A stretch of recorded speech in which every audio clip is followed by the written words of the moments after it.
નમસ્કાર, હું ડૉક્ટર હિતેશ પ્રજાપતિ માનવ જીવન વિકાસ સેવા ટ્રસ્ટ દ્વારા વ્યસન મુક્તિ અભિયાન ચલાવું છું. થરાદ બસ સ્ટેશનની સામે મારું દવાખાનું છે. મોબાઈલ નંબર છે 94 270 70 193. તમાકુ અને તમાકુ તથા કેન્સરના જે વિડીયો આવ્યા છે કે ગુટકા છોડો, બીડી છોડો, સિગરેટ છોડો, તો લોકોનો પ્રશ્ન છે કે તમાકુથી કેન્સર કેમ થાય છે.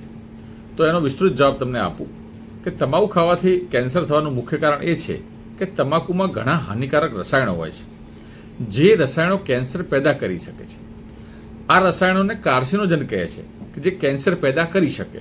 તમાકુમાં 4000 જેટલા કેમિકલ આવે છે.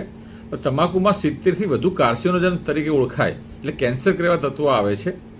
જ્યારે કોઈ વ્યક્તિ તમાકુ ખાય છે ત્યારે આ કાર્સિનોજન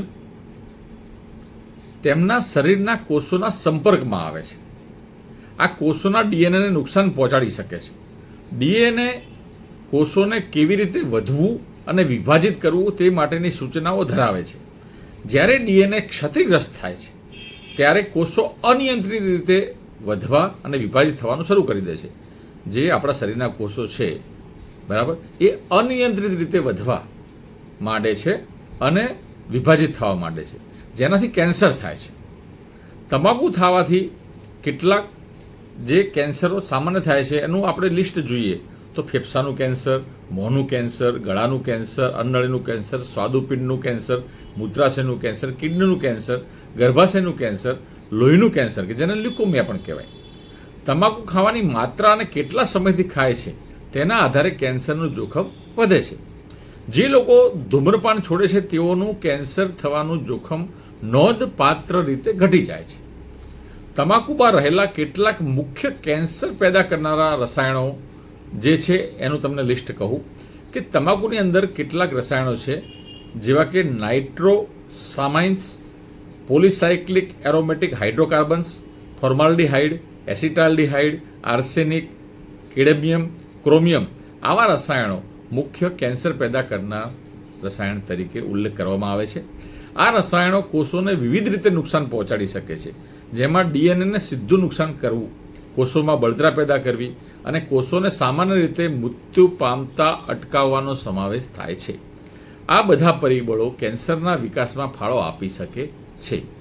તો જોયું મિત્રો કે આ રીતે તમાકુ કેન્સર કરી શકે છે.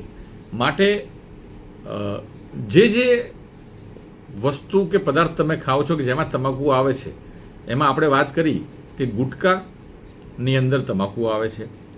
તમાકુ તો આવે, સાથે સાથે ગુટકાની અંદર બીજા 42 જેટલા કેન્સર કરતા તત્વો આવે છે. સિગરેટમાં તમાકુ આવે છે, પીવામાં આવે છે. સિગરેટની અંદર 69 કાર્સિનોજન છે. બીડીમાં પણ તમાકુ આવે છે. તમે ચીલમ દ્વારા તમાકુ પીઓ છો, ખૈની, જરદા, છીકણી, તો તમને સૌને નમ્ર વિનંતી છે કે WHO વર્લ્ડ હેલ્થ ઓર્ગેનાઇઝેશનની ગાઈડલાઇન છે કે તમાકુ ખાવાથી કેન્સર થાય છે. તમને જો આ વાત માન્યામાં ના આવતી હોય તો કેન્સર હોસ્પિટલની મુલાકાત લઈ લો અને તમને ખ્યાલ આવશે કે મોઢાના, જડબાના અલગ અલગ પ્રકારના કેન્સર્સ જે થાય છે અને એ દર્દીઓની કેવી હાલત હોય છે તે આપ સિવિલ હોસ્પિટલમાં મુલાકાત લઈને જોઈ શકો છો.